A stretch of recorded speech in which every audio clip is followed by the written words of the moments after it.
Hello, সবাই কেমন আছেন? আমি ডক্টর মহুয়া। আজকে কথা বলবো একজিমা নিয়ে।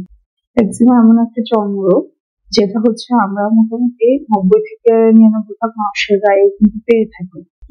একজিমাতে আমরা সাধারণত কি দেখি? অনেক সময় দেখা যায় ছোট দানাদার ফুসকুড়ির মতো উঠতে থাকে শরীরে, যেগুলো থেকে অনেক সময় কিছুটা পানি বের হয় অথবা উইজিং হয়। তো অনেক সময় দেখা যায় পেশেন্টের চুলকানি অথবা স্ক্র্যাচ করছে পেশেন্ট, এই কারণে হচ্ছে ব্লিডিং ও হতে পারে।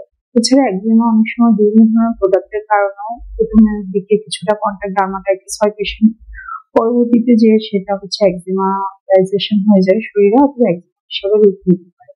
যেমন ধরেন কোনো পেশেন্ট যদি কোনো একটা নতুন জুতো পরে, সেই জুতোর প্রোডাক্টের কারণেও কিন্তু পেশেন্টের পায়ে দেখা যায় একটা কন্টাক্ট ডার্মাটাইটিস হয়েছে, সেখান থেকে হচ্ছে পেশেন্টের একজিমা হয়।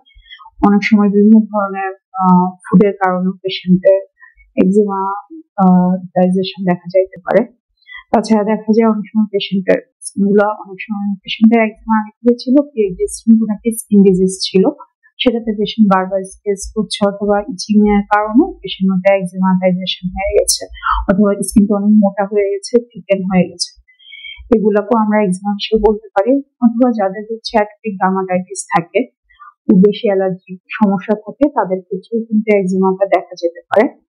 একজিমার ক্ষেত্রে প্রথমে আমরা কারণটা বের করার চেষ্টা করি, তারপর হচ্ছে সেই অনুযায়ী ট্রিটমেন্ট দিই। ট্রিটমেন্টের মধ্যে আমরা অ্যান্টিহিস্টামিন দিতে পারি অথবা লাগানো কিছু ট্রপিক্যাল স্টেরয়েড জাতীয় ওষুধ খুব অল্প সময়ের জন্য এবং অল্প ডোজে আমরা সেটা দিয়ে থাকি।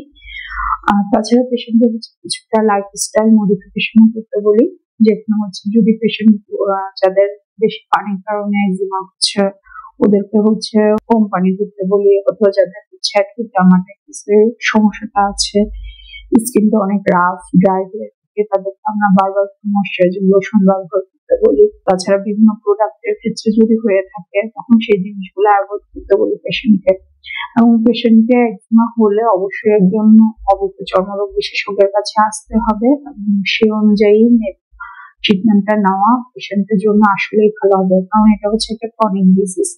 আমরা যদি এটাকে ভালোভাবে ট্রিটমেন্ট করতে না পারি, অর্থাৎ যদি পেশেন্টকে কাউন্সিলিং করা না যায়, পরবর্তীতে পেশেন্টের আরো অনেক বেশি সমস্যার সম্মুখীন হতে পারে। ধন্যবাদ সবাই।